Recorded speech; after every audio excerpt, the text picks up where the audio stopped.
Okay students, welcome back to all of you. आज के इस सेशन के अंदर हम लोग इन्वर्स लाप्लास ट्रांसफॉर्म का जो सेशन चल रहा था, लास्ट क्लासेस में हमने सबसे वेरी इंपॉर्टेंट क्वेश्चन किए थे कन्वोल्यूशन थ्योरम्स। नाउ आज के इस सेशन के जो टॉपिक्स रहेंगे वो मिक्स्ड अप क्वेश्चंस रहेंगे और उनको अच्छे से क्लियर करेंगे। इनको समझने में थोड़ी सी आपको कठिनाई महसूस हो सकती है क्योंकि इसके अंदर आपके प्रीवियस फॉर्मूले जो सीरीज वाले हैं वो लगेंगे। उनको मैं डायरेक्टली यहाँ पर एक्सप्लेन कर रहा हूँ, अच्छे से स्टेप बाय स्टेप समझिएगा और साथ में एक बार कंप्लीट वीडियो देखने के बाद उनको नोट डाउन कर लीजिएगा पीडीएफ देखते हुए। कोई डाउट फिर भी रह जाए तो आप डाउट सेशन के अंदर पूछ लीजिएगा। ओके, तो फर्स्ट ऑफ ऑल आज के इस सेशन का क्वेश्चन लेते हैं। Question number 1, Laplace transform of sine root t, hence show that cos root t by root t is equals to square root of pi by s e to the power -1 by 4s। ये आप लोगों को proof करना है। Session का first question है। Now आज के सेशन में जो भी अब मैं क्वेश्चंस लेने जा रहा हूँ उसमें सीरीज एक्सपेंशंस होगा। आपने 11th क्लास में e to the power x, e to the power -x, sin x, cos x, tan x, इन सब की सीरीज पढ़ रखी है, सीरीज एक्सप्लेनेशन, जिसको आप लोग डेरिवेटिव के अंदर काम में लेते थे लिमिट्स फाइंड आउट करने में। तो यहाँ पर सबसे पहले साइन x की सीरीज की बात करूँ तो जो फॉर्मूला आप लोगों ने याद कर रखा है, sine x is equals to x minus x cube by factorial 3 plus x raise power 5 by factorial 5 plus dash dash so and so on, या माइनस होगा। ओके, अल्टरनेट प्लस माइनस चलता रहता है। ठीक है, ये साइन x का formula था। तो अभी यहाँ साइन रूट t का फाइंड करना है, तो जहाँ जहाँ x है वहाँ मैं रूट t पुट कर दे रहा हूँ, सिंपल सा। नाउ रूट स्क्वायर रूट हटता है तो पावर 1/2 लगता है। स्क्वायर रूट हटा 1/2 और 3 को मल्टीप्लाई करूँगा तो 3/2, 5/2 सो एंड सो ऑन। सिंपल सा इसको रूट्स को ओपन करके पावर्स को मल्टीप्लाई किया है। तो ये साइन रूट t है अपना सीरीज एक्सपेंशन में। इनके अल्टरनेट कोई मेथड्स नहीं है, इसीलिए सीरीज से करना ही होगा। नेक्स्ट, जैसा कि हम लोगों को साइन रूट टी का लाप्लास ट्रांसफॉर्म फाइंड करना है तो taking both side Laplace transform, जैसे ही मैं इधर लाप्लास ट्रांसफॉर्म लूँगा L, इन सब पर भी सेपरेटली L लग जाएगा। Laplace transform of t raise power half, t raise power 3/2, t raise power 5/2, जो कॉन्स्टेंट्स है उनको बाहर लिख लिए। ओके, नेक्स्ट हम जानते हैं टी रेज पावर n का लाप्लास ट्रांसफॉर्म होता है gamma n plus 1 upon s raise power n plus 1। यहाँ फैक्टोरियल वाला फॉर्मूला यूज़ नहीं करेंगे स्टूडेंट्स। क्यों? फैक्टोरियल वाला यूज करते तो फैक्टोरियल के अंदर ये फ्रैक्शन आते 5/2, 7/2 एटसेट्रा, और वो फैक्टोरियल में नहीं काउंट होता। चूँकि पूर्ण संख्या नहीं है, होल नंबर नहीं है, इसीलिए हम लोग यहाँ फैक्टोरियल n यूज नहीं करेंगे, गामा ही यूज करेंगे।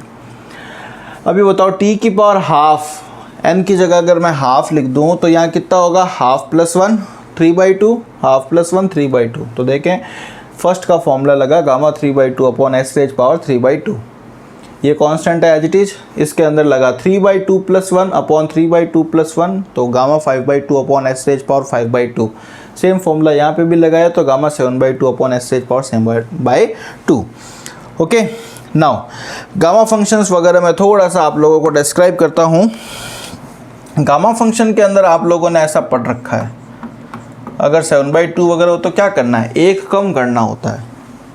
5/2, 3/2, 1/2 तक चलते हैं और लास्ट में आता है गामा 1/2। और गामा 1/2 की वैल्यू कितनी होती है? Root pi. ये सब कुछ आप लोग इंटीग्रल कैलकुलस के अंदर ऑलरेडी पढ़ चुके हैं। यह आपके प्रीवियस क्लासों का नॉलेज है, जो कि याद नहीं हो तो रिवाइज करवा रहा हूँ मैं।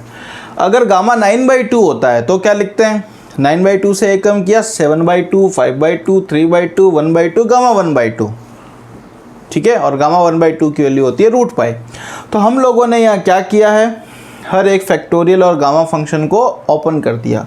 तो गामा 3/2 की वैल्यू क्या होगी? गामा 3/2 की होगी 1/2 गामा 1/2। 3/2 से एक कम करूँगा तो ये हो जाएगा, तो 1/2 रूट पाई। ये वैल्यू किसकी है? गामा 3/2 की। गामा 5/2 तो एक कम करो, 3/2, 1/2, गामा 1/2 डायरेक्टली लिख लिया रूट पाई। गामा 7/2 अभी एक्सप्लेनेशन किया ही है। फैक्टोरियल 3 की वैल्यू पुट की 6, फैक्टोरियल 5 की वैल्यू पुट की 120, 5 × 4 × 3 × 2 × 1 120। ओके, ये ओवरऑल जो है कट वगैरह होके इस फॉर्मेशन के अंदर आप लोगों को मिल गया। कॉमन जो आ रहा था उस पोर्शन को मैंने कॉमन ले लिया एंड बाकी को ये लिख दिया। नाउ ये जो फॉर्मेट बन रहा है देखो 1 minus x plus 1 upon factorial two x square minus 1/4s cube upon factorial 3। तो अगर मैं इसको x कंसीडर कर लूँ तो 1 माइनस एक्स प्लस 1/फैक्टोरियल टू एक्स स्क्वायर माइनस 1/फैक्टोरियल 3x क्यूब, ये किसकी सीरीज होती है? इसमें सीरीज का ही बोलबाला है पूरे सेशन में। ये सीरीज होती है e की पावर माइनस एक्स का, यानी ये क्वेश्चंस करने हैं तो सीरीज एक्सप्लेनेशन याद रखना पड़ेगा। तो इस पूरे को मैं इस फॉर्मूले के यूज से e to the power minus 1/4s लिख सकता हूँ। तो ये हमारा होता है यहाँ पर first part, Laplace transform of sine root t is equals to हो गया root pi upon 2s raise power 3/2 e raise power minus 1/4s। Okay, now चलते हैं इससे आगे वाले पार्ट में, क्योंकि इसमें लिख रखा है हैंस प्रूफ। इसको फाइंड करने के बाद में इससे तो देखो साइन रूट टी का डेरिवेटिव ये है। साइन रूट टी का क्या होता है? डिफरेंशिएशन कॉस रूट टी, फिर रूट टी का होता है 1/2 रूट टी। तो यानी ये अगर f है तो ये f डैश है, अपॉन 2 आ रहा है ज़्यादा बट वो बाहर चला जाएगा, कोई दोहराए वाली बात नहीं है। तो अगर f t sine root t हो तो एफ डैश टी क्या होता है? Cos root t upon 2 root t. F of 0 की वैल्यू कितनी होगी? 0। ये इसलिए कर रहा हूँ क्योंकि नाउ यहाँ पर F dash Laplace transform of derivative वाला फॉर्मूला लगने वाला है। इस फॉर्मूले को याद रख लीजिएगा, लाप्लास ट्रांसफॉर्म ऑफ डेरिवेटिव खूब जगह काम आया। Laplace transform of f dash is equals to, जो फॉर्मूला मैंने पहले लिखवा रखा था वहाँ क्या था? P Laplace transform of f t minus f zero. F zero अभी निकाला हमने, जीरो ही है। Laplace transform of f t, क्योंकि एफ टी क्या है? अभी साइन रूट टी है, और साइन रूट टी का लाप्लास ट्रांसफॉर्म ये निकाला हुआ है। ये वैल्यू मैंने यहाँ पर देखो पुट की है, s/2 का s/2 है इन एफ डैश टी की जगह, एफ डैश टी की वैल्यू पुट कर दी।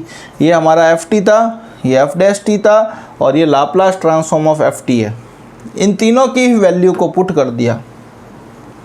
तो इस 2 से इस 2 को अगर मैं कट कर दूं तो बाकी बचा हुआ हमारा फाइनल आंसर हो जाएगा square root of π/s e to the power minus 1/4s। तो ये था साइन रूट टी का लाप्लास ट्रांसफॉर्म का एक्सप्लेनेशन, साथ ही साथ cos root t upon twice of root t का भी। Now Laplace inverse of 1/p sine 1/p।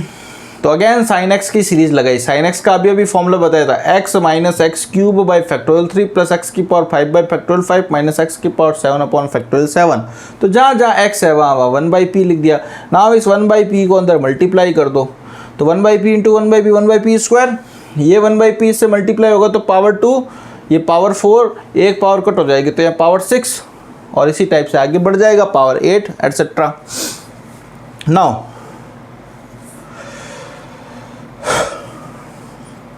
1/p raise power 4, power 6 और पावर 8, एक पावर मल्टीप्लाई होगी, कट नहीं हो रहा। 1/p ही है। नाउ जैसे ही, क्योंकि मेरे को इसका लाप्लास इन्वर्स निकालना है तो बोथ साइड में लाप्लास इन्वर्स ले लूँगा, taking both side Laplace inverse. और फिर इस फॉर्मूले के यूज से पता ही है लाप्लास इन्वर्स ऑफ 1/p की पावर n + 1 क्या होता है? x raise power n upon factorial n। तो 1/p स्क्वायर x का होता है 1/p की पावर 4, p की पावर 4 मतलब 3 + 1, 3 आ गया मतलब x क्यूब बाई फैक्टोरियल 3, एक फैक्टोरियल 3 यहाँ ऑलरेडी था तो फैक्टोरियल 3 इंटू फैक्टोरियल 3 क्या हो जाएगा? Factorial 3 square. अगेन 6 है तो 6 को लिखेंगे 5 + 1, 1/p रेज पावर 5 + 1। तो फॉर्मूला क्या होगा? x की पावर 5/फैक्टोरियल 5, वो फैक्टोरियल 5 इस फैक्टोरियल 5 से मल्टीप्लाई होकर फैक्टोरियल 5 का square etcetera so and so on. Actually अगर इन क्वेश्चंस को मैं साथ साथ नोट डाउन करवा के करूँ तो बहुत ही लंबा सेशन हो जाता है और समझने में भी थोड़ी कठिनाई ऑलरेडी महसूस होती है, इसीलिए इनको पहले राइट डाउन करके आपको अच्छे से एक्सप्लेन किया जा रहा है। बाकी आपको प्रैक्टिस करनी है, कहीं समझ में नहीं आए तो आप पूछ सकते हैं। Same pattern 1/p cos 1/p का लाप्लास इन्वर्स। तो पहले cos x की सीरीज लगाई। cos x की सीरीज होती है 1 minus x square by factorial 2 plus x की पावर 4/फैक्टोरियल 4 minus so and so on. 1/p को अंदर मल्टीप्लाई किया, पावर्स बढ़ गई। 1/p को 1/p स्क्वायर से मल्टीप्लाई किया 1/p cube so and so on. दोनों तरफ लाप्लास इन्वर्स ले लिया। लाप्लास इन्वर्स ऑफ 1/p किसका होता है? 1 का। p क्यूब को लिखेंगे 2 + 1, तो 1/p p रेज पावर 2 + 1 यानी x square by factorial 2 into factorial 2 का स्क्वायर हो जाएगा। इसी टाइप से इसको भी कर लिया, पावर 5 है, 5 को लिखेंगे 4 + 4 तो x की power 4 upon factorial 4 into factorial 4 हो जाएगा फैक्टोरियल 4 का square, so and so on. Clear? तो ये मामला था आपके क्वेश्चन नंबर 3 का। नाउ देखें question number 4, Laplace inverse of 1/p e raise power -1/p। तो e रेज पावर -x की अभी पहले में ही आई थी पूरी सीरीज का expansion. e raise power -x क्या था, 1 - x plus x square by factorial 2 plus x की power 4 by factorial 4 so and so on, plus minus चलता रहेगा। 1/p को अंदर मल्टीप्लाई करो तो ये matter. Now taking Laplace inverse both side, तो लाप्लास इन्वर्स जैसे ही दोनों तरफ यूज लेता हूँ और हर एक पर अभी जो मैंने फॉर्मूले एक्सप्लेन किए हैं उनको लगाऊँ तो 1 - x plus x square by factorial 2 का square minus x cube by factorial 3 का square so and so on मिल जाता है। ठीक है, तो ये थे सारे सीरीज बेस्ड क्वेश्चन। अभी थोड़े से अलग क्वेश्चन, जब भी ये लाप्लास इन्वर्स के अंदर 1/p into sine cos tan etcetera कुछ भी आए हमेशा सीरीज फंक्शन से ही होगा। अब देखो Laplace inverse of square root of 2p + 3, तो सबसे पहला काम 2 को बाढ़ लेता हूँ। अगर रूट 2 को बाढ़ ले लूँ तो अंदर क्या बचेगा, p + 3/2 की पावर हाफ, प्लस का 3/2 हटा दूँ तो फर्स्ट शिफ्टिंग थ्योरम से बाहर लिख दिया e की power -3/2x into Laplace inverse of 1/p की पावर हाफ। अब हमारे पास फॉर्मूला किसका पता होता है, लाप्लास इन्वर्स ऑफ 1/p की पावर n+1 का क्या होता है, gamma n+1 upon x raise power n upon gamma n+1।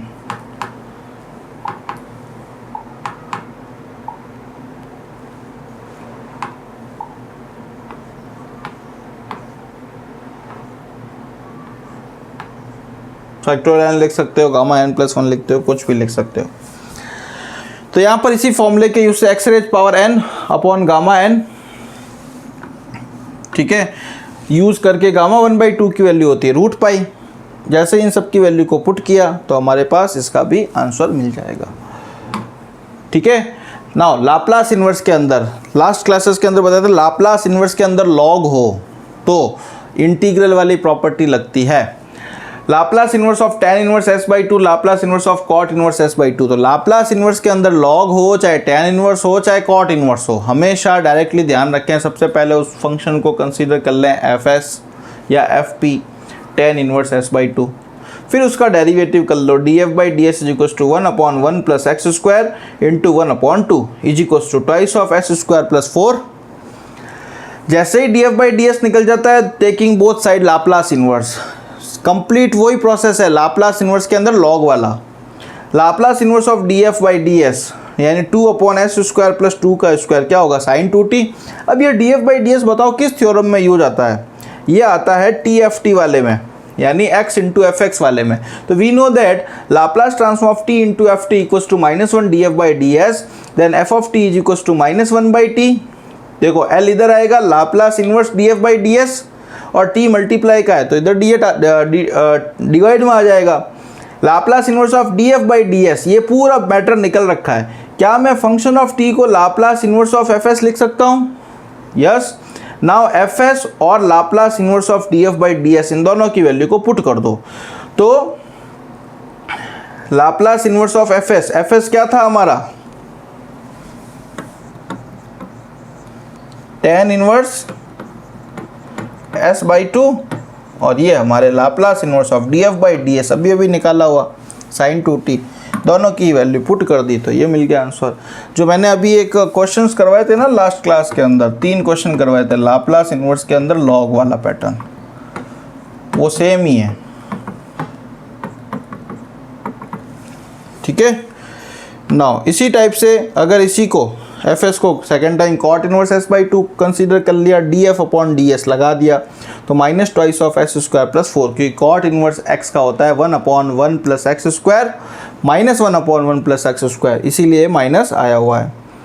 ठीक है, जैसे ही df/ds निकला दोनों तरफ लाप्लास इन्वर्स ले लो तो ये किसका लाप्लास इन्वर्स है, माइनस बाहर ले लो sin 2t, अब इस थ्योरम से हम जानते हैं ये L को उधर ले गए लाप्लास इन्वर्स, T मल्टीप्लाई का इधर ले आए डिवाइड में, FT होता है Laplace inverse of FS, FS हमने कॉट इन्वर्स S/2 को कंसीडर किया, लाप्लास इन्वर्स ऑफ DF/DS हमारे पास पड़ा है माइनस का साइन 2t, ये माइनस और ये माइनस मिलकर इसको बना दिए प्लस। इसी टाइप से tan इन्वर्स S और कॉट इन्वर्स X का भी पूछ ले तो सेम पैटर्न, F को कंसीडर किया, ये DF/DS निकाला 1/s²+1, इस DF/DS का लाप्लास इन्वर्स लिया तो 1/s²+1 किसका होता है, साइन t का। जैसे ये निकलता है इस थ्योरम से हम ये जानते हैं, L को उधर ले जाओ, T मल्टीप्लाई का है डिवाइड में ले जाओ, ठीक है। FS की वैल्यू पुट कर दो, इधर लाप्लास इन्वर्स ऑफ DF/DS की वैल्यू पुट कर दो, आपको आंसर मिल जाएगा। सिमिलरली यहाँ माइनस के बजाय प्लस हो जाएगा। तो ये चारों इक्वेशन सेम पैटर्न के थे, इसके अंदर कुछ भी अल्टरनेटिवली चेंज नहीं है। ओके, तो आज के सेशन के अंदर हम लोगों ने क्या क्या कवर किया है और अच्छे से आपको क्या समझना है। लाप्लास इन्वर्स के अंदर ये साइन रूट टी हो या कॉस रूट टी हो, tan इन्वर्स जो वाले हैं sign 1/p cos 1/p into 1/p, ठीक है। तो उन सब को करना है सीरीज से, e⁻⁻x वाले हैं तो ये सारे सीरीज एक्सपेंशन से होंगे क्वेश्चंस।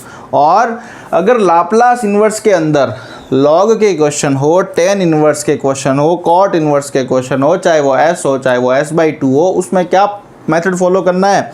सबसे पहले फंक्शन को कंसीडर कर लो, चाहे वो लॉग वाला हो, चाहे tan इन्वर्स वाला हो, चाहे वो कॉट इन्वर्स वाला हो। फंक्शन f कंसीडर कर लिया, फिर df/dt निकाल लो, df/dp या df/ds जो भी आप समझे। फिर उस df/ds का लाप्लास इन्वर्स ले लो एंड देन एक प्रॉपर्टी का यूज करेंगे मल्टीप्लिकेशन बाय x या मल्टीप्लिकेशन बाय t वाली, जो कि ये थे, ठीक है। जैसे ही हम L को उधर भेजेंगे, लाप्लास इन्वर्स T मल्टीप्लिकेशन का आएगा इधर डिवाइड में। नाउ FS की और लाप्लास इन्वर्स ऑफ DF/DS की वैल्यू पुट कर दो, आंसर मिल जाएगा। और ये वाले जो क्वेश्चन है ना लाप्लास इन्वर्स के अंदर, log, tan inverse, cot inverse, very important question है, ये ध्यान से नोट कर लीजिएगा। ओके, फिर भी आपको कई क्वेश्चंस लगे तो आप बताइएगा, इनके अंदर हम लोग ऐड करते जाएंगे। मोस्ट ऑफ क्वेश्चंस मैंने कवर कर दिए हैं। बाकी अब इससे नेक्स्ट जो चैप्टर बनेगा वो होगा solution of the boundary value problems using differential equation, जो कि आप लोगों के सिलेबस में using Laplace transform. Thanks to all of you, मिलते हैं नेक्स्ट लेक्चर के अंदर।